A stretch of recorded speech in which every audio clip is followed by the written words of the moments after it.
Hello दोस्तों, स्वागत है आपका अपने प्यारे से परिवार बोधि इंस्टीट्यूट पर।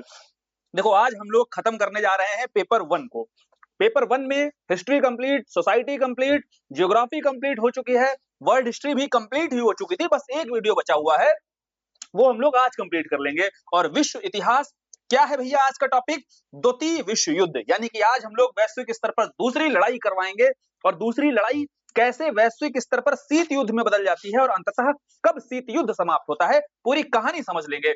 1939 अर्थात द्वितीय विश्व युद्ध की शुरुआत 1939 से हो रही है, और कैसे 1991 तक यह यूएसएसआर के विघटन के पश्चात शीत युद्ध खत्म होने के पश्चात ही अपना विश्व युद्ध यहां से समाप्त हो जाएगा, या फिर यूं कहें कि जो आपका वर्ल्ड हिस्ट्री का पार्ट है ये कंप्लीट हो जाएगा। देखो, वर्ल्ड हिस्ट्री आज कंप्लीट करेंगे। कंप्लीट करने के साथ जो कंप्लीट पीडीएफ है वो टेलीग्राम पर मिल जाएगी, और साथ ही जीएस पेपर 1 कंप्लीट हो जाएगा। फिर हम लोग पैरेलल में जीएस पेपर 5 कर रहे हैं, उसको कंटिन्यू करेंगे। साथ ही जो आरओ यारो को लेकर के अभी कुछ टॉपिक्स हैं उनको भी करते रहेंगे। ठीक है, शुरू करें फिर। आज कंप्लीट हो जाना चाहिए अपना। देखो, दूसरी लड़ाई देखनी है, और ऐसा नहीं है कि द्वितीय विश्व युद्ध पढ़ने के लिए हमें कुछ नया यहाँ पढ़ना है। केवल घटनाक्रम थोड़ा बहुत जो जानना होगा, उसके पीछे का जो बैकग्राउंड है वो सब हम लोग पढ़ते चले आ रहे हैं। कैसे प्रथम विश्व युद्ध पढ़ा, प्रथम विश्व युद्ध के बाद कैसे इटली के सामने जो परिस्थितियां बनी, और जो आपकी जर्मनी के सामने परिस्थितियां बनती हैं, उस जर्मनी के सामने बनी परिस्थितियों के चलते ही वहां खड़ा होता है हिटलर। हिटलर, ठीक है, तो अब हिटलर का उदय हो रहा है, इटली में यहाँ मुसोलिनी का उदय हो रहा है,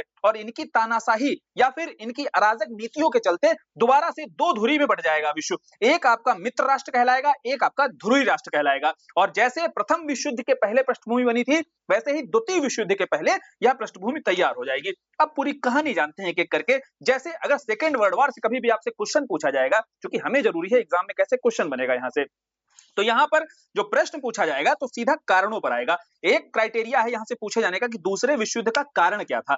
अब जब कारण लिखने जाएंगे तो एक तत्कालिक कोई घटना अगर हो जाती है, जैसे उदाहरण के तौर पर हम पढ़ते रहते हैं कि जर्मनी अपना विस्तार कर रहा था, तो हिटलर बाबू ने जब डेंजिंग बंदरगाह पर आक्रमण कर दिया, इसके बाद द्वितीय विश्व युद्ध चालू हो गया। नहीं भैया, ये तात्कालिक कारण था। ठीक है, जैसे 57 का विद्रोह पड़ा तो तात्कालिक कारण चर्बी वाला कारतूस बताया जाता है, लेकिन इसके पीछे हमें क्या जानना पड़ेगा? पृष्ठभूमि में अन्य कारण ढूंढने पड़ते हैं जो वास्तविक कारण होते हैं।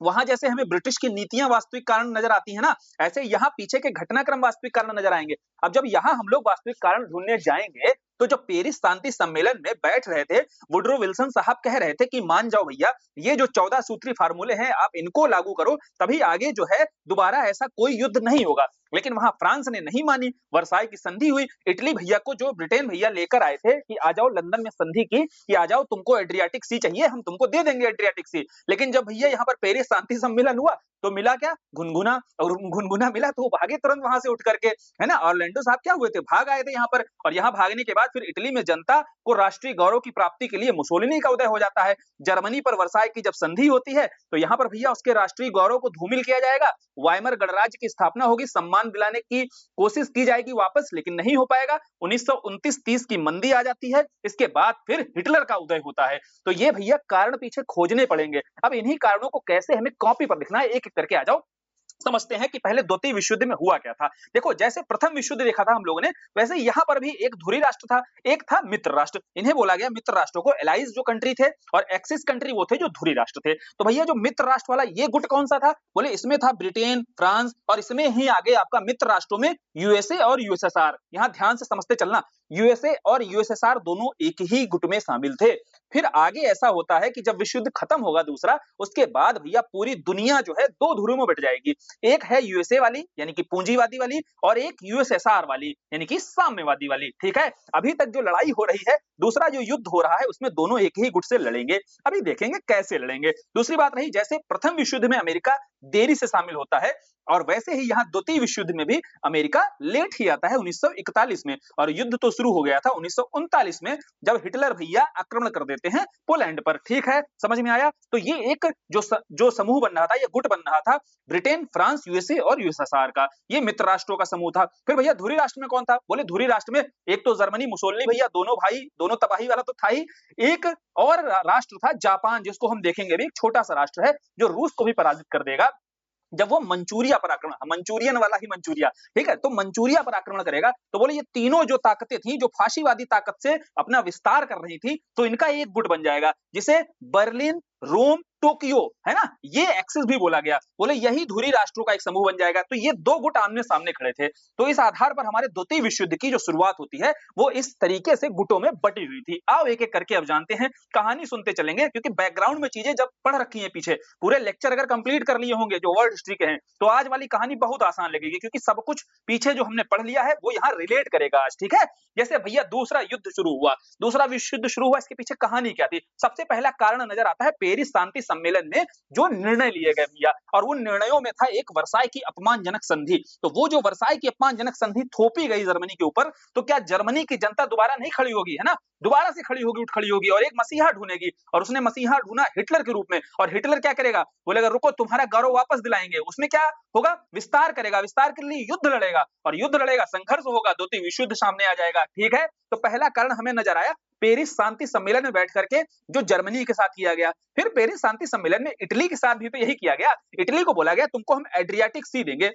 बोले अच्छा भैया एड्रियाटिक सी पे एक फ्यूम नगर बंदरगाह है वो भी मिलेगा क्या? तो ब्रिटेन बोला हाँ वो भी मिलेगा, चिंता नहीं करो, तुम आ जाओ हमारे साथ शामिल हो जाओ। तो फर्स्ट वर्ल्ड वार में इटली ने कहा कि चलो हम भैया आपकी तरफ से शामिल होते हैं। फिर जब भैया जीत गए तो इटली को जीत कर भी हार गया। क्यों हार गया? क्योंकि इसको फ्यूम नगर बंदरगाह देने की बात की गई, नहीं मिला भैया। एड्रियाटिक सी के कई उपनिवेश देने के लिए बोला गया ब्रिटेन के द्वारा, नहीं मिला। तो फिर यहाँ मुसोलिनी कहेगा हम दिलाएंगे तुमको। बोले ठीक है हम दिलाएंगे, लेकिन उसके लिए हमारा जो फांसीवाद दल है इसको बहुमत दिलाओ, है ना, इसकी सत्ता होनी चाहिए और इसी की सरकार आएगी, एक दल की शासन होनी चाहिए। बोले जर्मनी की जो इटली की जनता थी, बोले ठीक है हम तुम्हारे समर्थन करते हैं, लड़ो तुम हमारे गौरव के लिए। तो यहाँ मुसोलिनी शुरू करेगा और फ्यूम बंदरगाह वहां पर पहले कब्जा किया जाएगा। उसके बाद एड्रियाटिक सी कई उपनिवेशों पर भी कब्जा किया जाता है। ठीक है, उसमें बात आती है कि भैया एक तो ये पेरिस शांति सम्मेलन के पश्चात जो कुछ ऐसे निर्णय लिए गए, चाहे इटली के साथ हो चाहे जर्मनी के साथ हो, उसके पश्चात ही आपको ये प्रमुख रूप से द्वितीय विश्व युद्ध देखने को मिलता है। कारण स्पष्ट हुआ, इसमें ही वर्साई की संधि बतानी है, इटली के साथ हुआ विश्वासघात बताना है। दूसरा प्रमुख है कि भैया जब प्रथम विश्व युद्ध हो रहा था, इसके बाद एक संगठन आता है, ऑर्गेनाइजेशन का गठन किया जाता है, लीग ऑफ नेशन। और ये लीग ऑफ नेशन भैया पन्नों पर रह गया केवल, कैसे आओ जानते हैं।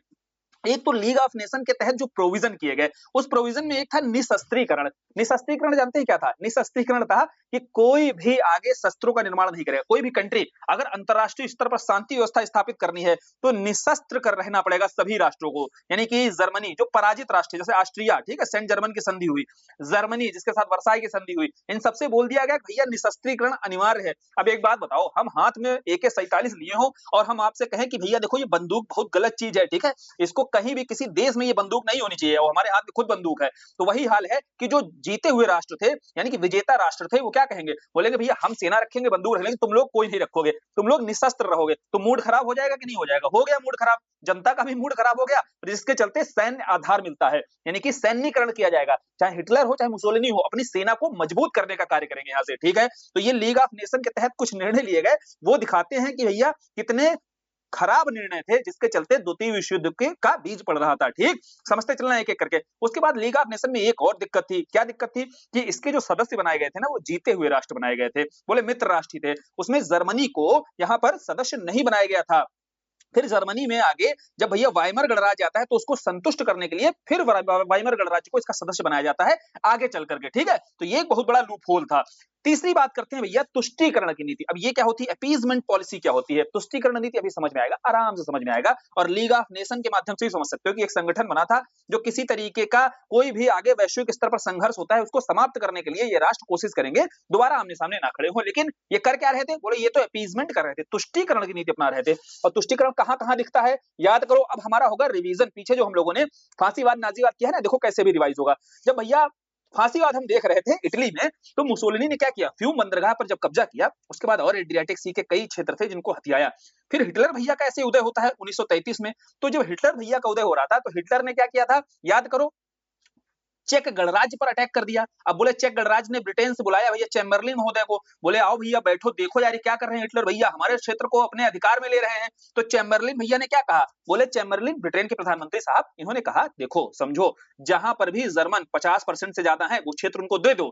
अब बस हिटलर का मनोबल यहां से बढ़ जाएगा, हिटलर कहेगा ठीक बात कर रहे हैं ये तो, तुष्ट करने का काम कर रहे हैं। ये तुष्ट क्यों कर रहे थे, अभी समझते हैं, इसको भी कारण समझते हैं कि ब्रिटेन भैया जो है क्यों तुष्ट कर रहे थे लोगों को, अपीस क्यों कर रहे थे जर्मनी और इटली को। इटली के भी जो भी आक्रमण किए गए थे, बोले ठीक है इटली के साथ गलत हुआ है, थोड़ा बहुत अगर अधिकार ले ही लेता है, हम ही ने जो है एक गुप्त समझौता करके बोला था इटली को ये मिलना चाहिए, अब अगर वो अपने क्षेत्र ले रहा है तो लेने दो, ठीक, इटली को मजबूत होने दो। जर्मनी बोले जर्मनी को जहां पर जर्मन है तो लेने दो। अब चेक गणराज्य की सॉवरेनिटी कहां गई भैया इसमें, है ना, खत्म हो गई, क्योंकि आगे चल के हिटलर ने वो पूरा का पूरा चेक गणराज्य जो क्षेत्र था वो पूरा अपने अधीन कर लिया। अब जानते हैं कि ब्रिटेन भैया ये तुष्टीकरण की नीति अपना क्यों रहा था। सीधा कारण था कि ब्रिटेन एक पूंजीवादी देश था, पूंजीवादी देश था तो इटली के देखो आप अगर देखोगे साउथ में तो यहाँ पर भूमध्य सागर मौजूद है, तो भूमध्य सागर के माध्यम से ब्रिटेन करता था अपना व्यापार, पूरा ट्रेड करता था, हम देखते ही थे पूरा सामान उसका किससे, इसी भूमध्य सागर से आता था। बोले क्यों भैया इटली के साथ दुश्मनी मोल ली जाए, तो सीधे युद्ध में नहीं उलझना चाहता था। ठीक है, जर्मनी की बात करते हैं भैया, तो जर्मनी को क्यों अपीज कर रहा था, यानी कि हिटलर के जो चेक गणराज्य पर किए गए आक्रमण को कैसे सही ठहरा दिया, क्योंकि भैया इसके हिटलर के ही मौजूद था ऊपर रूस। अब रूस में साम्यवादी क्रांति हो रही थी, बोले देखो पूंजीवाद का सबसे बड़ा शत्रु कौन, बोले साम्यवाद, तो बोले इसलिए ही हिटलर को या जर्मनी को मजबूत करना बहुत जरूरी है, क्योंकि आगे जब हम जर्मनी को मजबूत करेंगे तो विस्तार के संदर्भ में यही रूस को रोक सकता है, और रूस को रोकेगा अर्थात साम्यवाद को रोकेगा। उसके लिए जरूरी है कि हिटलर के इन कार्यों को नजरअंदाज किया जाए। समझ में आया, पूंजीवादी हित थे यहाँ पर, ऐसे ही नहीं चैम्बरलिन महोदय ने यहाँ पर संतुष्ट कर दिया। तो इसी के चलते ही म्यूनिख समझौता होता है, जहां पर बैठते हैं वो और कहते हैं कि कोई बात नहीं चेक गणराज्य जी, आप शांत हो जाइए, आप पूरा ही अपना क्षेत्र दे दीजिएगा, आप जर्मनी का ही हिस्सा थे, जर्मनी का हिस्सा बन जाइएगा। ठीक है, तो ये कुछ ऐसे निर्णय लिए जा रहे थे जिसके चलते जर्मनी का मनोबल बढ़ रहा था, इटली का मनोबल बढ़ रहा था। अब ये नहीं पता था कि भैया अब ब्रिटेन को या फ्रांस को ये थोड़ी ना पता था कि अभी हम छूट देंगे,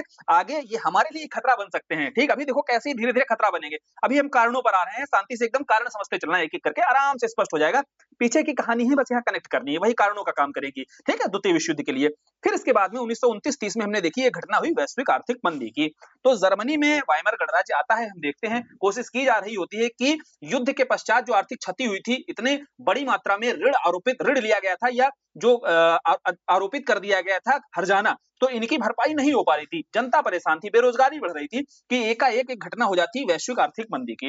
वैश्विक आर्थिक मंदी के माध्यम से अमेरिका इन बाजारों से भी अपना पैसा खींचना चालू कर देगा। अब भैया यहाँ और ज्यादा तंगी आ जाएगी, तंगी आ जाएगी तो जनता क्या करेगी, बोले जनता ढूंढेगी एक मसीहा, और मसीहे के संदर्भ में यहाँ पर हिटलर बड़े बड़े वादे करेगा और जनता को पुराना राष्ट्रीय गौरव स्थापित कर देने की बात करेगा, तो यहाँ जनता विश्वास करेगी। और ये वैश्विक आर्थिक मंदी ने कैसे यहाँ पर प्रेरक का काम कर दिया। ठीक है, वही फांसीवादी ताकतों के लिए यहाँ प्रेरक का काम करती है। और फिर भैया क्या होगा, सीधी सी बात है, मनसा बढ़ेगी तो टकराव होगा, टकराव होगा तो सेकंड वर्ल्ड वॉर आएगा हमारे सामने।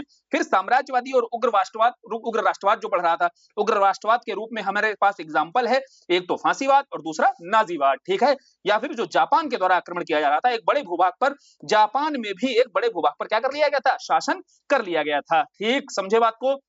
नेक्स्ट भैया, ये जो संधि हुई रोम, बर्लिन और टोक्यो की, ये कहां पर हम लोगों ने पढ़ी थी, याद करो, दो भाई दोनों तबाही के रूप में हम लोगों ने पढ़ा था कि इटली में मुसोलिनी और जर्मनी के बीच में पहले, यानी कि हिटलर के बीच में जो संधि हुई थी उसे बोला गया था स्टील पैक्ट ऑफ स्टील। क्या बोला गया था, पैक्ट ऑफ स्टील। इसको लेकर के बात हुई कि देखो हम अगर कहीं भी आगे विस्तार करते हैं, युद्ध करते हैं, तो उसमें इटली हमारी मदद करेगा। इटली ने बोला अगर हम करते हैं तो तुम हमारी मदद करो, बोले ठीक है। इसी के चलते दोनों भाइयों के बीच जो संधि हुई थी वही आपकी हो जाती है पैक्ट ऑफ स्टील। ठीक है, और ये हुआ कहां पर था, जब चेक गणराज्य पर हमला किया गया था। ठीक है, हिटलर के द्वारा। अभी हमने देखा इसके बाद म्यूनिख समझौता भी होता है और आगे इसमें जापान भी शामिल हो जाता है। तो अब ये जो संधि है रोम, बर्लिन, टोक्यो संधि कहलाती है, और यही गुट जो है आपका एक्सिस या धुरी राष्ट्रों का गुट कहलाता है। अब यहां पर बात करेंगे कि अभी तक जर्मनी को नजरअंदाज कर रहे थे, लेकिन कब वह समय आया जब जर्मनी आंखों में खड़कने लगा, है ना, बोलते हैं ना कि जर्मनी कब ब्रिटेन और फ्रांस की आंखों में खड़कना शुरू कर दिया। तो वो जो घटना होती है डेंजिंग बंदरगाह पे, जो अटैक किया जाता है जर्मनी के द्वारा। देखो जर्मनी को खड़ा किसके विरुद्ध किया जा रहा था, बोले रूस के विरुद्ध। और जर्मनी यहाँ पर हिटलर क्या करेगा, देखो हिटलर बहुत कूटनीतिक व्यक्ति था। हिटलर ने कहा कि अगर हम पोलैंड, जो देखो जर्मनी का जैसे आप मैप देखोगे तो यहाँ पर मौजूद है डेंजिंग बंदरगाह, जो पोलैंड के अधीन रखा गया था। ठीक है, अब इसके ही आप नॉर्थ में जाओगे तो रूस का क्षेत्र आता था, जो उस समय यूएसएसआर हुआ करता था। बोले अगर हमने, हिटलर भैया का सोचना था, अगर हमने ये डेंजिंग बंदरगाह पर हमला किया, इसको हम वापस लेना चाहेंगे क्योंकि हमारा हिस्सा हुआ करता था पहले प्रथम विश्व युद्ध के समय या वर्साई की संधि के पहले। तो इसके लिए रूस को ये लग सकता है कहीं अगला आक्रमण हम पर ना कर दे, तो पहले बहुत जरूरी है कि रूस को आश्वासन में लिया जाए। इसलिए यहाँ पर 1939 का ही वर्ष है, ध्यान से देखना, 1939 में ही हिटलर के द्वारा रूस के साथ में एक समझौता किया जाएगा, अनाक्रमण की संधि, यानी कि हम आक्रमण नहीं करेंगे आपके ऊपर, ना आप हमारे ऊपर आक्रमण करोगे। तो वो जो संधि कहलाती है अनाक्रमण की संधि कहलाती है। तो यहां से आश्वासन मिल जाता है और फिर हिटलर के द्वारा आक्रमण किया जाएगा डेंजिंग बंदरगाह को लेकर के, पोलैंड पर अधिकार जो किया जाता है, ठीक है, समझे। यहां से मूड खराब हो जाएगा ब्रिटेन का, बोलेगा हम जिसके विरुद्ध तुमको खड़ा कर रहे थे तुमने उसी के साथ समझौता कर लिया। तो बोले बस यहां से फ्रांस और ब्रिटेन आ जाएंगे भैया किसके अपोजिट में, जर्मनी के विरुद्ध में, ठीक है। अब बोले जर्मनी और इटली ये दोनों हमारे विरोधी, और इन तीनों का जो गुट तैयार हुआ है इस पर आक्रमण करेंगे हम। तो जर्मनी, इटली और जापान, इन तीनों के विरुद्ध ब्रिटेन और फ्रांस कब विरुद्ध हुए, समझ में आया। अभी देखो यूएसएसआर जो है अभी शांत है एकदम, ठीक है। तो आगे क्या होगा, जर्मनी से ही हिटलर भैया ऐसा था नहीं, यहाँ पर रूस को शांत किया गया था तब तक के लिए जब तक पोलैंड पर अधिकार कर लिया जाए। फिर जैसे ही पोलैंड पर अधिकार हो जाता है, अब महत्वाकांक्षी व्यक्ति है, विस्तार करना उसका उद्देश्य है, क्योंकि जर्मनी में सत्ता में आया इसलिए था, शांति का विरोधी है, कह रहा है लगातार संघर्ष करना चाहिए। तो जर्मनी आगे अटैक कर देगा यूएसएसआर के ऊपर। अब जैसे ही भैया यूएसएसआर के ऊपर अटैक करेगा तो अनाक्रमण की जो संधि हुई थी वो किनारे धरी रह जाएगी, और वो आक्रमण करते ही यूएसएसआर भी किस गुट में आ जाएगा, बोले वो भी शामिल हो जाएगा मित्र राष्ट्रों के साथ, ठीक, समझे। तो उस गुट में फ्रांस और ब्रिटेन के साथ में कौन देश आ चुका है, बोले रूस भी आ चुका है अब उसके साथ में, ठीक। अब भैया बात आती है कि अमेरिका कब आया, समझो अमेरिका कब आया। तीनों ही, अब तो तीनों भाई तीनों तबाही, ठीक है। अब 3 भाई हो चुके थे और बढ़िया से पड़ला भारी भी था, लेकिन पड़ला कमजोर वहीं पर पड़ेगा जब अमेरिका हो जाएगा। और अमेरिका कब आएगा, जब टोक्यो के द्वारा एक कारनामा किया जाता है, अर्थात जापान के द्वारा एक कारनामा किया जाएगा। जब हम अमेरिका का मैप देखते हैं वहीं पर आपका एक बंदरगाह है, जब अमेरिका का मैप देखोगे उसके ही वेस्ट में चले जाओगे तो एक बंदरगाह है पर्ल हार्बर, कौन सा, पर्ल हार्बर, और ये अमेरिका का सैन्य अड्डा हुआ करता था। बोले जापान के द्वारा यही गलती की गई कि इस पर्ल हार्बर पर बुरी तरीके से आक्रमण किया गया, ठीक है, हवाई हमले किए गए और इसको नष्ट किया गया। तो यहां से अमेरिका का मूड खराब हो जाएगा, बोलेगा भैया तुम लोग अपना लड़ रहे थे उधर यूरोप में, उधर ही लड़ो, इधर कैसे तुमने अटैक किया, क्योंकि ये किसका सैन्य अड्डा था, बोले ये अमेरिका का, यूएसए का सैन्य अड्डा था। और जैसे ही अब मित्र राष्ट्रों के गुट में यूएसए शामिल हो जाएगा और अमेरिका आया नहीं कि मित्र राष्ट्रों का जो फ्रंट है ये मजबूत हो जाएगा, और फिर यहीं से जापान की पराजय शुरू हो जाती है। और इसको याद करो, हम लोग आजाद हिंद फौज के साथ भी कनेक्ट कर सकते हो कि जापान को समर्थन दिया गया था या जापान के साथ मिलकर लड़ रहे थे उपनिवेश से आजादी कराने के लिए, लेकिन जैसे ही पर्ल हार्बर पर इधर 1941 में अटैक किया जाएगा, यूएसए शामिल हो जाएगा सेकंड वर्ल्ड वॉर में, और यूएसए शामिल होते ही इधर बुरी तरीके से हराया जाएगा जो क्षेत्र जापान के अधीन थे, और धीरे धीरे करके फिर वर्ष 1945 आएगा जहां पर जापान के नागासाकी और हिरोशिमा पर 2 न्यूक्लियर बम डाले जाएंगे, वहीं से समर्पण कर दिया जाता है, ठीक है। और यहीं से सेकंड वर्ल्ड वॉर की समाप्ति हो जाती है। क्लियर, समझ में आया, कारण स्पष्ट हुए, पूरी कहानी क्लियर हो गई ना। पूरा जो घटनाक्रम है, इस घटनाक्रम को हम लोगों ने फर्स्ट वर्ल्ड वॉर के बाद से जो पूरी भी पृष्ठभूमि बनी हमारे सामने, वो पूरी पृष्ठभूमि कैसे द्वितीय विश्व युद्ध के कारणों के रूप में काम करती है। अब भैया कारण आएगा, स्पष्ट रूप से समझा दोगे ना। चाहे राजनीतिक कारण लिखने होंगे तो उसमें आप पेरिस शांति सम्मेलन के जो समझौते उसको बताओ, आर्थिक कारणों में आप सेकंड वर्ल्ड 1929-30 की जो वैश्विक आर्थिक मंदी इसको बताओ, है ना। सामाजिक कारणों में आप बताओ भैया तुष्टिकरण की नीति समझा दो, लीग ऑफ नेशन अंतरराष्ट्रीय स्तर पर जो लीग ऑफ नेशन की जो गठन किया गया था इसकी असफलता दिखा दो आप, निशस्त्रीकरण जैसे प्रावधान जो बनाए गए थे, ठीक है। उसके बाद में जो गुट दो गुट तैयार हो गए थे, एक रोम, बर्लिन, टोक्यो का, दूसरा फ्रांस, ब्रिटेन, यूएसए, यूएसएसआर का, ठीक, धुरी राष्ट्र और मित्र राष्ट्र के रूप में। फिर जो तत्कालिक कारण है ये बताओ कि भैया पोलैंड के जो डेंजिंग बंदरगाह पर है कैसे जर्मनी ने हमला किया था, अटैक किया था, ये आपका तात्कालिक कारण बनता है। इसके बाद फ्रांस और ब्रिटेन की जो सेना है और जो जर्मनी की सेना है आमने सामने खड़ी हो जाती है और दूसरा विश्व युद्ध शुरू हो जाता है। क्लियर हो गया, पूरी कहानी स्पष्ट हो गई। कहानी भी ऐसे हम लोगों ने समझी है, ये क्रम से जो पूरी कहानी हम लोग पीछे पढ़ते चले आ रहे हैं, लगा के पूरा शुरुआत से नेपोलियन से लेकर के अभी फांसीवाद नाजीवाद तक की जो घटना है, कैसे फ्रांस की राजनीति में जो परिवर्तन हो रहा था, उन परिवर्तनों का बदला एक एक करके, जैसे शुरुआती दौर में नेपोलियन के द्वारा जब प्रयास किया जाता है तो उसको जो संगठित किया गया, उस संगठन को मेटरनिख ने तोड़ा। अब भैया मेटरनिख ने तोड़ा, फिर आगे आकर के क्या हुआ, जर्मनी में जैसे बिस्मार्क ने जोड़ा, अब बिस्मार्क का प्रभुत्व बढ़ रहा था, फिर आकर के तोड़ा जाएगा तो प्रथम विश्व युद्ध शुरू हो जाएगा, और जब प्रथम विश्व युद्ध शुरू होगा तो वहां से फिर से तोड़ा जाएगा तो आपका पेरिस शांति सम्मेलन होगा, और फिर जोड़ने की कोशिश की जाएगी यहाँ पर जर्मनी में, तो हिटलर का उदय होगा, और हिटलर के बनाए हुए जर्मनी को तोड़ा जाएगा जब, तो सेकेंड वर्ल्ड वॉर होगा। समझे, पूरी कहानी एक क्रोनोलॉजी में सेट हो गई। और अगर पूरे लेक्चर कर डालना वर्ड हिस्ट्री के, अब फर्स्ट पेपर को लेकर के अब कोई नहीं चिल्लाएगा, फर्स्ट पेपर हम लोगों ने पूरा कंप्लीट कर लिया है, ठीक है। अब थोड़ा सा समय 3-4 दिन का थोड़ा सा समय दे देना, क्योंकि अभी आरओ को लेकर के हम लोग कर लेते हैं, क्योंकि एक हफ्ते के अंदर ही आपको पता होगा 2 तारीख से एग्जाम शुरू हुए आरओ का, तो उसको लेकर के कुछ लेक्चर्स के माध्यम से हम लोग जो मेन टॉपिक हैं, जैसे कंप्यूटर का टॉपिक हो गया, जैसे कुछ मुहावरे कह रहे थे कुछ साथी, तो ये कुछ टॉपिक्स हैं, इनको हम लोग कंप्लीट कर लेंगे, और फिर ये तो पूरा हो ही चुका है, इसकी कंप्लीट पीडीएफ हो जाएगी, इसको रिवीजन कर डालो तब तक, और पेपर 5 भी हम लोग करते रहेंगे पैरेलल में, ठीक है। अब देखो कारणों पर आएगा तो ठीक है, परिणामों पर आएगा तो परिणाम क्या बताने हैं। अब परिणामों में जो नकारात्मक परिणाम है तो पता ही है कि भारी मात्रा में जनधन की जो हानि हुई, आर्थिक नुकसान हुआ, ठीक है, बड़ी मात्रा में देखो लोगों की क्षति हुई वो तो ठीक है, जनधन की क्षति हुई, व्यापारिक क्षति हुई, ये सब किनारे, आर्थिक राजनीतिक जो भी क्षति है, इसके साथ साथ कुछ परिवर्तन भी हुए क्या। तो परिणामों में परिवर्तन हमें जो देखने को मिलते हैं, पहला है वैश्विक अर्थव्यवस्था का जो संचालन शुरू हुआ। तो पहले आपके पास लीग ऑफ नेशन हुआ करता था और इसकी असफलता हमने देख ली, इसलिए अब जो संगठन आएंगे उसमें आपका विश्व बैंक आएगा, आईएमएफ आएगा, ठीक है। तो जो आपका आर्थिक स्तर पर जो आर्थिक संचालन है, इसके लिए आपके दो संगठन आए, वर्ल्ड बैंक और आईएमएफ। जैसे जो बहुत ही विकसित नहीं हो पाए हैं देश या विकासशील से भी नीचे अल्प विकसित हैं, उनके लिए आईएमएफ है कि इनको भैया क्या होगा, आर्थिक मदद दी जाएगी आईएमएफ के माध्यम से, वर्ल्ड बैंक भी देगी, उनके प्रगतिशील कार्यों के लिए सॉफ्ट लोन प्रोवाइड करेगी। तो इसमें दो संस्थाएं आती हैं, विश्व बैंक, अंतरराष्ट्रीय मौद्रिक, ठीक है, जो कोष है। अब दूसरा है कैट भैया, अब ट्रेड वगैरह के लिए गैट संस्थान आया, ठीक है, समझे। देखा जाए तो ये जो है सॉफ्ट लोन की परंपरा जो आई है, ये अपने आप में उपनिवेशवाद तो खत्म करेगी लेकिन नव उपनिवेशवाद को जन्म देगी। नव उपनिवेशवाद का सीधा मतलब होता है कि भैया यहाँ पर जब भी आपकी इकोनॉमी ओपन की जाती है, ठीक है, जब भी इकोनॉमी ओपन की जाती है तो बेनिफिट किसका होता है, जो प्रोडक्शन ज्यादा बेहतर तरीके से कर रहा है, जो डेवलप्ड हो चुका है उसका फायदा है, या कम डेवलप्ड है उसका फायदा है। बोले यही एक नव उपनिवेशवाद है। दिखाया जाएगा क्या, बोले फ्री ट्रेड है, बिल्कुल फ्री हो, तुम तो मुक्त हो, करो व्यापार। लेकिन मुक्ति में भी ये भी तो देखो, बेस बराबर है क्या, बोले बराबरी के लिए सबसे पहले है कि आधार भी तो बराबर करो, और जब आधार बराबर करोगे तभी तो बराबरी में कंपेयर कर पाओगे। तो ये अपने आप में एक नव उपनिवेशवाद को जन्म देता है, जो फ्री ट्रेड की बात की जाती है, मुक्त व्यापार की जो बात की जाती है, ठीक है। इसके बाद इसी नव उपनिवेशवाद का उदय होता है, क्लियर। और बाकी कुछ अंतरराष्ट्रीय संगठन जो आते हैं आपकी चर्चा में, वो समझ में आ गया होगा।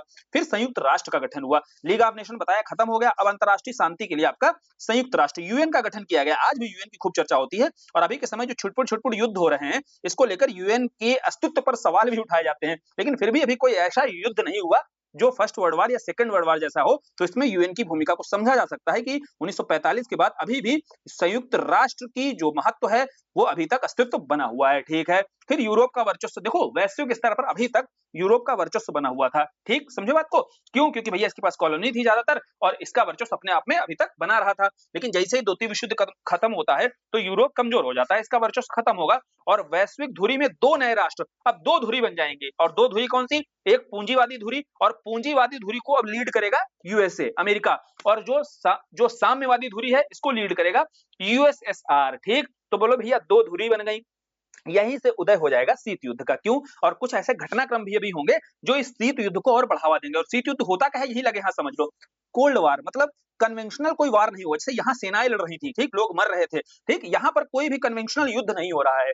क्या होगा यहाँ पर विचारधारा की लड़ाई होती है, अर्थात पूंजीवादी वर्ग चाहेगा कि ज्यादा से ज्यादा राष्ट्र, ज्यादा से क्षेत्र जो है हमारी पूंजीवादी विचारधारा से प्रचारित हो या संचालित हो। लेकिन जो रूस होगा, यूएसएसआर वाला गुट है, ये क्या चाहेगा, बोले ये चाहेगा कि ज्यादा से ज्यादा क्षेत्र जो है साम्यवादी विचारधारा से संचालित हो। तो दो आइडियोलॉजी की लड़ाई है ना, वही कहलाता है क्या, शीत युद्ध। यानी कि युद्ध ठंडा है, एकदम ठंडा, मतलब सामने सामने लड़ नहीं रहे, लेकिन वैचारिक स्तर पर कार्य ऐसे किए जाएंगे जिससे दोनों के बीच में युद्ध जैसी स्थिति बनी रहेगी हमेशा, ठीक है, समझ में आया। तो यूरोप का वर्चस्व कम हो जाएगा, दो धुरी में राष्ट्र, पूरा विश्व बढ़ जाएगा, जिसके चलते ही शीत युद्ध की नींव पड़ जाएगी यहाँ से, ठीक है। और उसमें यूरोप को बांटा जाएगा, जैसे पूरा यूरोप दिख रहा है, उसमें जर्मनी सबसे ज्यादा, तो आतंक जर्मनी ने फैला रखा था ना, तो जर्मनी को ही दो भागों में बांट दिया जाएगा, एक हो जाएगा पश्चिमी जर्मनी, एक हो जाएगा पूर्वी जर्मनी। और ये पूर्वी जर्मनी जो है ये यूएसएसआर के प्रभुत्व में रहेगा, और जो पश्चिमी जर्मनी है ये यूएसए के प्रभुत्व में रहेगा। अर्थात जो पश्चिमी जर्मनी है या इसके यूरोप, पश्चिम का यूरोप है, यहाँ पर पूंजीवादी विचारधारा दिखाई देगी। और यही यूरोप में आपका पूर्वी जो क्षेत्र रहेगा, उसमें पूर्वी जर्मनी का क्षेत्र भी,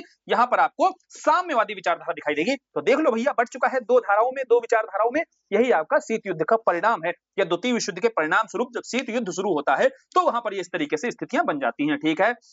फिर आगे उपनिवेशों के मध्य में स्वतंत्रता की मांग होगी कि नहीं, इसमें भारत का एग्जांपल समझ लो कि 45 में युद्ध शुरू हुआ, इसके बीच में बाबा ने 1942 से भारत छोड़ो आंदोलन शुरू कर दिया था। बोले शुरू हो जाओ भैया, इस समय युद्ध में उलझे हुए हैं, यही मौका है, तुरंत भैया जंजीर गर्म है, थोड़ा मार दो तुरंत, ठीक। तो बोले यहीं पर भारत छोड़ो आंदोलन शुरू हो जाएगा, और इसके बाद में औपनिवेशिक आजादी भी मिल जाती है। 1947 में विश्व युद्ध समाप्त होगा, ब्रिटेन में सत्ता बदलती है, और यहाँ पर आजादी मिल जाती है, ठीक, क्लियर हो गया, समझे। तो यहाँ नाम का एक बीज बन जाता है। नाम क्या, गुट निरपेक्ष क्या है, बोले नॉन अलाइन मूवमेंट, अर्थात जो नए उपनिवेशिक आजादी मिली थी तो ये राष्ट्र हैं जो किसी गुट में नहीं शामिल होना चाहेंगे, यानी कि नहीं चाहेंगे पूंजीवादी में, नहीं चाहेंगे हम रूस के साथ जाएं, बोले हम स्वतंत्र रहना चाहते हैं, हम फिर से नहीं फंसना चाहते हैं उस उपनिवेशिक सत्ता में। तो बोले इसलिए नाम आएगा यहाँ से, नाम का भी बीज पड़ जाएगा कि हम गुट से निरपेक्ष रहेंगे। जवाहरलाल नेहरू की यहाँ पर देन है कि गुट निरपेक्ष की बात की इन्होंने, और गुट निरपेक्ष में शामिल हुए यहाँ पर भारत भी इसमें शामिल होता है। ठीक है, तो औपनिवेशिक आजादी और गुट निरपेक्ष का बीज यहाँ से पड़ता है द्वितीय विश्व युद्ध के पश्चात। फिर नए दो आर्थिक मॉडल आए, तो जानते हैं एक पूंजीवादी मॉडल था, एक समाजवादी मॉडल था। क्लियर?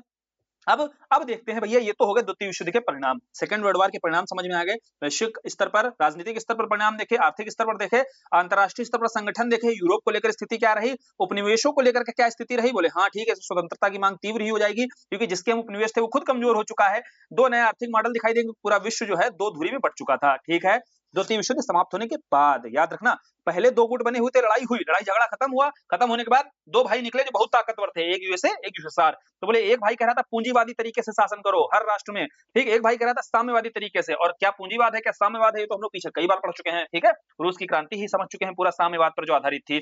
अब बात करते हैं कि इसके बाद शीत युद्ध जो कोल्ड वॉर की स्थिति बन रही है, इसमें कौन कौन सी स्थितियां बनी, परिस्थितियां कौन सी बनी, किन परिस्थितियों ने कोल्ड वॉर को जन्म दिया। देखो सबसे पहले घटना होती है इटली के समर्पण को लेकर के। जब युद्ध चल रहा है, अभी ध्यान से सुनना कि कहां कहां परिस्थितियां बन रही हैं और कैसे रूस और यूएसए दोनों एक साथ खड़े हुए हैं। जब भैया युद्ध समाप्त होता है, दोनों की सेनाएं बहुत गर्मजोशी के साथ मिलती हैं, लेकिन दोनों के जो राष्ट्राध्यक्ष होते हैं उतनी गर्मजोशी नहीं दिखाई देती है, क्योंकि होता क्या है, कुछ ऐसे कदम उठाए गए होते हैं जिसके चलते रूस और यूक्रेन दोनों अलग अलग फ्रंट पर लड़ रहे खड़े हो जाते हैं, एक दूसरे की तरफ मुंह करके ऐसे गले मिलते हैं। ठीक है, कि भैया ठीक है, चलो हम जीत गए हैं, एक ही गुट में थे, कोई बात नहीं, मित्र राष्ट्र में हम दोनों ही थे, जीत तो गए हैं, लेकिन आगे हमारा शीत युद्ध चलता रहेगा। अब देखते हैं कौन कौन सी परिस्थितियां बनी, इसको समझ लो।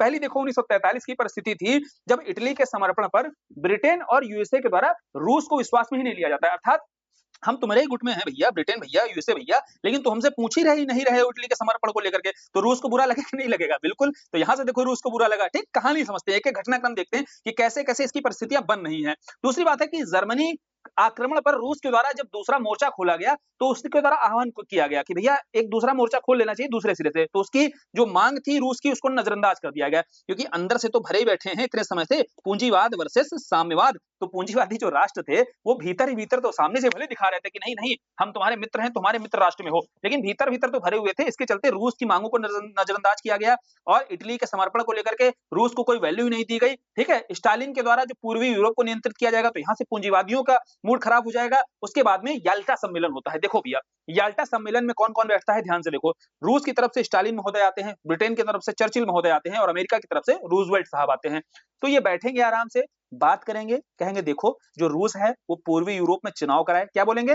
रूजवेल्ट साहब कहेंगे रूस को पूर्वी यूरोप में चुनाव कराने चाहिए और जो जर्मनी से उसको मुआवजा प्राप्त होगा उसके आर्थिक पुनर्निर्माण के लिए लगाएगा। ठीक, बोले रूस को ये कहा जाएगा, इन जो नेता हैं इनके द्वारा, यानी कि प्रतिनिधि थे उनके द्वारा बोला जाएगा, ब्रिटेन और किसके, ब्रिटेन के और अमेरिका के। ठीक है, तो रूस स्टालिन साहब कहेंगे ठीक है हम देख लेंगे। ठीक, तो देखने के साथ वहां स्थिति ऐसी बनती नहीं है। ठीक है, ना ही कोई स्वतंत्र चुनाव होता है, क्योंकि सीधी सी बात है अपनी विचारधारा, सीधी यहाँ विचारधारा की लड़ाई शुरू हो गई थी। और विचारधारा की लड़ाई में कैसे आप लोकतांत्रिक तरीके से चाहते हो सत्ता चलेगी, लोकतांत्रिक तरीके से चलेगी, स्टालिन अगर ढील देंगे थोड़ी सी तो तुरंत आजाद हो जाएंगे, है ना। और वही होगा आगे। आगे क्या होगा, स्टालिन भैया जब थे तब तक की तो सब मजबूती से पकड़ कर रखा था सबको एकदम, लेकिन जैसे स्टालिन भैया जाएंगे, मिखाइल गोर्बाचेव आ जाएंगे। मिखाइल गोर्बाचेव बहुत ही लिबरल हो जाते हैं पॉलिसीज को लेकर के, और जैसे लिबरल हुए नहीं कि और जितने भी राष्ट्र थे सब स्वतंत्रता की मांग करने लगेंगे। स्वतंत्रता की मांग करेंगे नहीं कि यूएसएसआर का विघटन हो जाएगा। तो वैश्विक स्तर पर जो दो धुरी में राष्ट्र बटे हुए थे ना, यूएसए वाला और यूएसएसआर वाला, तो यूएसएसआर तो बचा ही नहीं, रूस हो गया और कई राष्ट्र और अलग हो गए, स्वतंत्र हो गए। तो बोले केवल यूएसए रह गया, तभी इकलौती एक महाशक्ति केवल एक बच जाती है, यूएसए। क्लियर हुआ? जो अभी आज के समय चीन उसको चैलेंज कर रहा है। ठीक, समझे? तो अब आप बात करते हैं लंबे समय तक एक इकलौती महाशक्ति के रूप में जिसने एंजॉय किया हो अपनी पावर को, तो डोनाल्ड ट्रंप का मूड तो खराब होगा ही। इसलिए अभी डोनाल्ड ट्रंप चाचा का मूड खराब होता ही रहता है आए दिन। ठीक है, कुछ ना कुछ सुबह उठ करके एक नया टैरिफ ले आते हैं। फिर आते हैं पोट्सडम सम्मेलन पर। देखो पोट्सडम जो सम्मेलन हुआ, इसमें अमेरिका में चुनाव होता है और सत्ता बदल जाती है। अब यहाँ पर जो अमेरिका के हेड होते हैं, राष्ट्रपति होते हैं, ट्रूमैन साहब होते हैं, और ट्रूमैन साहब एक सिद्धांत देंगे, अभी आएगा ट्रूमैन सिद्धांत पढ़ेंगे। और ब्रिटेन की तरफ से इटली आते हैं और रूस की तरफ से स्टालिन, और यहाँ पर रूस के प्रति कठोर रुख अपनाया जाएगा। अर्थात यहाँ देखो सीधी सी बात है, ट्रूमैन साहब की जो पॉलिसीज हैं इनको लागू किया जाएगा, और ट्रूमैन साहब रूस को लेकर के एक कठोर रुख रखते थे। ठीक, तो यहाँ से कठोर रुख रखना ही मतलब क्या है, यूएसए वर्सेस यूएसएसआर, ये सीधा सीधा फ्रंट बन गया था, तैयार हो गया था। इसके बाद में आगे बात होगी जब अमेरिका के द्वारा, हमने देखा कि पर्ल हार्बर के बाद में जब अमेरिका के द्वारा हिरोशिमा और नागासाकी पर परमाणु हमला किया गया, यानी कि परमाणु बम गिराए गए, तो उसके लिए अब चूंकि जापान तो एकदम पड़ोस में ही है ना, रूस के ही तो बगल में ही तो है जापान, अब बोले रूस से कम विश्वास में तो रूस को लेना चाहिए था ना, जब एक ही गुट में थे, लेकिन यहाँ रूस को कोई गुट में लिया ही नहीं गया। अमेरिका के द्वारा जो कार्रवाई की गई जापान के ऊपर, बिना ही रूस को अपने विश्वास में लिए हुए, ये एक बहुत बड़ा एक सदमा था, सदमा समझ लो, क्या एक विश्वासघात ही कह लो। तो रूस का इन इन सारी घटनाओं से मूड खराब हुआ, जिसके चलते आपको कोल्ड वार की परिस्थितियां जो बनी हैं वो समझ में आ गई होंगी। और यही सारी परिस्थितियां हैं, इसको लेकर के जैसे हटिंगटन महोदय हैं, इनकी पुस्तक में भी लिखा हुआ था कि ये दो विश्व युद्ध तो हो गया आमने सामने देश को लेकर के, विस्तारवादी नीतियों को लेकर के। अब जो ये कोल्ड वार की स्थिति बन रही ना, ये देख लेना आगे जो है अब सभ्यताओं की लड़ाई होगी, आगे संस्कृतियों की लड़ाई होगी, विचारधाराओं की लड़ाई होगी। और वही देख लो भैया, इनकी पुस्तक में जो बात कही गई थी वही आपको कोल्ड वार के रूप में दिखाई देती है। ठीक है, दूसरी बात है सेकेंड वर्ल्ड वार के बाद में जो वैक्यूम बन गया था पॉलिटिकली, इसको भी भरने का प्रयास किया जाएगा इस कोल्ड वार के माध्यम से। अब नेक्स्ट चलते हैं कि जो शीत युद्ध है, इस शीत युद्ध का आरंभ कैसे कैसे हुआ। बोले ना ट्रूमैन साहब आएंगे जो रूस के खिलाफ एक कड़ा रुख अपनाएंगे, और कड़ा रुख अपनाने के संदर्भ में एक ये ट्रूमैन सिद्धांत देंगे। इस ट्रूमैन सिद्धांत में बोलेंगे कि जो अल्पसंख्यक देश हैं, यानी कि रूस जैसे साम्यवादी देश था, इस साम्यवादी देश के बगल में कुछ छोटे छोटे ऐसे देश थे, छोटे छोटे देशों में आप तुर्की समझ लो था, उस समय ग्रीस ऐसा देश था, और ये तुर्की और ग्रीस ये इस साम्यवादी विचारधारा का विरोध कर रहे थे। यही ट्रूमैन साहब का देखो स्ट्रेटजी समझना, ये ट्रूमैन साहब कहेंगे जो ऐसे सशक्त अल्पसंख्यक हैं, इनके विरुद्ध शांति के लिए संघर्ष करने वाले जो लोग हैं, इनके पक्ष में हम खड़े हुए हैं। ट्रूमैन साहब कहेंगे कि चिंता नहीं करो, तुम लोग लड़ो लड़ो इन साम्यवादी ताकतों के साथ, हम तुम्हारे साथ खड़े हुए हैं। ठीक है, तो तुर्की और ग्रीस जैसे देशों के साथ में यह बोला जाएगा ट्रूमैन साहब के द्वारा। समझना, आज के समय भी अमेरिका क्या कह रहा है, जब ईरान के लोग विरोध कर रहे हैं तो ईरान को क्या कह रहा है, हेल्प इज लोडिंग, मतलब हम तुम्हारे साथ खड़े हुए हैं, तुम अपने अधिकारों के लिए लड़ो। बिल्कुल वैसे ही ट्रूमैन सिद्धांत को समझना है कि रूस जो वहां पर कर रहा है, तुर्की और ग्रीस तुम लोग लड़ो अपने अधिकारों के लिए, हम तुम्हारे साथ खड़े हुए हैं, तुम्हारे संघर्ष में हम तुम्हारे साथी हैं। ठीक है, नेक्स्ट इसके बाद आएगा मार्शल योजना। मार्शल योजना में क्या कहा जाएगा, यहाँ पर जो वेस्टर्न यूरोप है, वेस्टर्न यूरोप की आर्थिक मदद की जाएगी। देखो अमेरिका के द्वारा सीधा कहना था कि जब तक हम इन राष्ट्रों को आर्थिक रूप से मजबूत नहीं करेंगे, तब तक भैया ये अमेरिकी विचारधारा का समर्थन कैसे करेंगे। इसके लिए हमें मार्शल योजना लानी चाहिए, यानी कि जो इनके पास आर्थिक तंगी है, और वो कैसे तंगी मौजूद है, बोले तंगी है द्वितीय विश्व युद्ध के बाद। तो द्वितीय विश्व युद्ध के बाद जिस तंगी से ये तंगी का सामना कर रहे हैं, वो हम भरपाई करेंगे। इसके लिए वो मार्शल योजना लाते हैं और वेस्टर्न यूरोप की आर्थिक मदद करते हैं। ठीक है, एक ट्रूमैन सिद्धांत क्लियर हुआ, उसके बाद मार्शल योजना क्लियर हुई, फिर भैया मार्शल योजना के बाद में ब्रुसेल्स संगठन होता है। ब्रुसेल्स संगठन क्यों होता है, क्योंकि रूस के द्वारा चेकोस्लोवाकिया में जो साम्यवादी सरकार थी वो आरोपित कर दी जाती है, यानी कि थोपने का प्रयास जब देखा जाएगा किया जाएगा, तो कुछ संगठन, कुछ यहाँ पर पश्चिमी यूरोप के जो देश हैं, हमने देखा यूरोप में जो पश्चिमी यूरोप है ये पूंजीवादी विचारधारा से प्रेरित था, तो यहाँ पर पश्चिमी यूरोप के देश एक हो जाएंगे और ब्रुसेल्स संगठन, एक ब्रुसेल्स ऑर्गेनाइजेशन बनाएंगे। ठीक है, और यही ब्रुसेल्स आगे देखो नाटो बनता है, इसलिए नाटो का मुख्यालय कहाँ है, बोले ब्रुसेल्स में है। क्लियर, तो संगठन का मुख्यालय, अगर घटनाक्रम कहानी क्लियर है तो कहानी के साथ देखो फैक्ट रटने नहीं पड़ते हैं, कहानी बस समझते चलना, सुनते चलना, मजा बहुत आएगा। तो ब्रुसेल में बैठते हैं सारे देश, बोलते हैं भैया रूस ऐसे आगे चल के हमारे यहाँ पर भी अगर आक्रमण कर देगा, जैसे उसने चेकोस्लोवाकिया पर किया है, स्लोवाकिया पर किया है, बोले हमारे साथ भी कर सकता है। बोले हाँ भैया कर सकता है, क्या किया जाए, बोले सुनो हम बताते हैं। ब्रुसेल्स में बैठ करके सब एक साथ संगठन एक बनाते हैं, और अगर एक पर भी हमला किया जाएगा तो सब पर हमला माना जाएगा। बोले हाँ ये तो ठीक है, यहाँ से रूस का मूड अच्छा हो जाएगा क्या, नहीं मूड खराब हो जाएगा, तो यहाँ से बर्लिन ब्लॉकेड कर देगा। बर्लिन ब्लॉकेड, यही से आपको चर्चा दिखेगी कि एक बर्लिन वॉल बना दी गई। बर्लिन वॉल मतलब था कि भैया पूर्वी जर्मनी और पश्चिमी जर्मनी, इनके मध्य में एक दीवार खड़ी कर दी गई। ठीक है, बोले पूर्व वाला बर्लिन अलग है, पश्चिम वाला जो बर्लिन है ये अलग है, तो ये बर्लिन ब्लॉकेड था, और जितनी भी सप्लाई थी पश्चिमी देशों के द्वारा की जाती थी, अमेरिका के द्वारा की जाती थी, वो भी इसके माध्यम से ब्लॉक कर दी जाएगी। ठीक है, यहाँ पर घेराबंदी कर दी जाएगी, तो वो तो रोकने का प्रयास किया जाएगा, लेकिन फिर भी कंटिन्यू रहती, कैसे, हवाई माध्यम से, है ना, एरोप्लेन तो है, बोले तुम दीवार बना दो, हम उस माध्यम से मदद करते रहेंगे, तो मदद तो जारी रही। अब यही जो ब्रुसेल्स ऑर्गेनाइजेशन है, जब रूस के द्वारा ये कार्रवाई की जाएगी, बर्लिन वॉल बना दी जाएगी, बर्लिन ब्लॉकेड कर दिया जाएगा, तो भैया नाटो का गठन हो जाएगा। नाटो हमें पता ही है, नॉर्थ अटलांटिक ट्रीटी ऑर्गेनाइजेशन, तो अटलांटिक महासागर के ही ऊपर आपके जितने देश हैं यूरोप के पश्चिमी क्षेत्र में, तो इनके साथ नाटो संगठन होगा। अब ये नाटो का जो गठन किया जाएगा, ये बेसिकली रूस के द्वारा जो बर्लिन की घेराबंदी की गई थी, इसके काउंटर में यह जो है संगठन का गठन किया जाता है। अब चूंकि ब्रुसेल्स आया था, ब्रुसेल्स के बाद में बर्लिन की घेराबंदी हुई, और इसके बाद में नाटो का गठन किया गया। अब ये नाटो के बाद में क्या रूस कुछ नहीं करेगा, बिल्कुल करेगा, तो रूस के द्वारा वार्सा पैक्ट का गठन किया जाएगा। ठीक, बिल्कुल नाटो की तरह ही ये वार्सा पैक्ट था कि जो पूर्वी यूरोप का क्षेत्र है या रूस के जो मित्र हैं सारे, ये सारे मिलकर के एक पैक्ट बनाएंगे, उसे वार्सा पैक्ट बोला जाता है, और अमेरिका वाले और पश्चिमी यूरोप वाले जो देश एक संगठन बनाते हैं, उसे नाटो बोला जाता है, North Atlantic Treaty Organization. Clear, तो इस आधार पर देखो भैया ये जो कार्य हो रहे हैं ये क्या है भैया, रूस एक गुट को कौन लीड कर रहा है? बोले एक गुट को यूएसए लीड कर रहा है, एक गुट को रूस लीड कर रहा है। तो ये बताओ ये क्या है? कन्वेंशनल वार नहीं हो रहा है,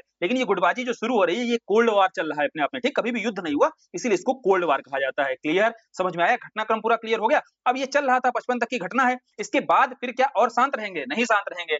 न्यूक्लियर थ्रेट का खतरा बना रहे, क्योंकि भैया परमाणु बम से संपन्न राष्ट्र यूएसए था और आगे परमाणु बम से संपन्न यूएसएसआर भी बन जाता है। तो एक तो न्यूक्लियर थ्रेट का खतरा बना हुआ था लगातार परमाणु हथियार को लेकर के, ठीक है? फिर आर्म राइवलरी यानी कि हथियारों को लेकर के जो राइवलरी दोनों राष्ट्रों के बीच चल रही थी। तीसरा साइंस एंड टेक को लेकर के, बोले देखो रूस जो था विज्ञान और तकनीक के क्षेत्र में आगे बढ़ रहा था।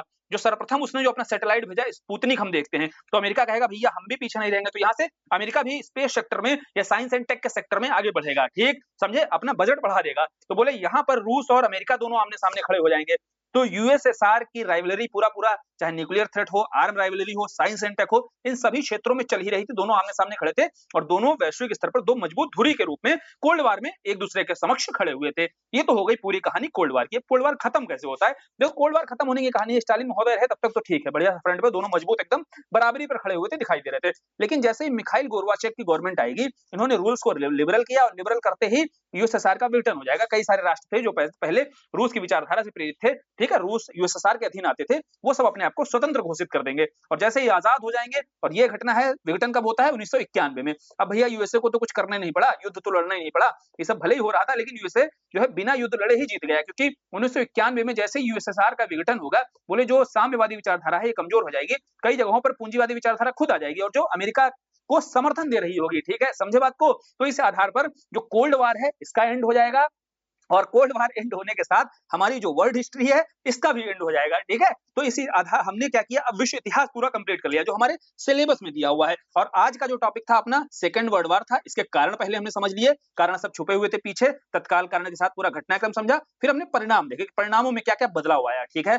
बदलाव के साथ साथ हमने कैसे इसने कोल्ड वार है ना, जो शीत युद्ध है, इसमें भैया एक ही गुट में यूएसएसआर और यूएसए जो शामिल थे, ये कैसे एक दूसरे के आमने सामने खड़े हो गए, इसको जाने हम। और कैसे कोल्ड वार कब खत्म होता है, 1991 के जो यूएसएसआर के विघटन तक की कहानी समझ ली, ठीक? अब विश्व युद्ध सेकंड वर्ल्ड वार का कहानी के साथ साथ हम लोग अब खत्म करते हैं अपने वर्ल्ड हिस्ट्री के टॉपिक को। अब देखो भैया वर्ल्ड हिस्ट्री पूरा हो चुका है, वर्ल्ड हिस्ट्री कंप्लीट हो गया, मॉडर्न हिस्ट्री कंप्लीट हो गया है, एंशिएंट मिडाइवल कंप्लीट हो गया है, तीनों हिस्ट्री के जो मजबूत पार्ट है, सबसे ज्यादा प्रश्न जीएस पेपर 1 में आते हैं, वो पूरा किया, ज्योग्राफी कंप्लीट किया हम लोगों ने, इसके साथ सोसाइटी भी कंप्लीट कर लिया है। तो प्रथम जो पेपर है, पहला पेपर है जीएस पेपर 1, इसके अंतर्गत जितने टॉपिक आते हैं सब कंप्लीट, सबकी पीडीएफ आपको मिल गई है और वर्ल्ड हिस्ट्री की जो पीडीएफ अभी कंपाइल नहीं की गई थी, ये कंप्लीट आज आपको मिल जाएगी। टेलीग्राम चैनल से जुड़ जाना और इस आधार पर अपना पेपर 1 रिवाइज करते रहना, धड़ाधड़ रिवीजन करते रहना। पेपर 5 हम लोग कंटिन्यू करेंगे, 4-5 दिन रुक जाना, फिर स्पीड को और बढ़ा देंगे अपनी, ठीक है? पैनिक नहीं होना, एकदम बढ़िया से रिवीजन करना है, उसके साथ स्पीड हम लोग बढ़ा देंगे। अभी डेट भी नहीं आई है तो कैलेंडर का भी इंतजार कर लो, साथ ही साथ जितना हो चुका है उसको रिवाइज करते रहो।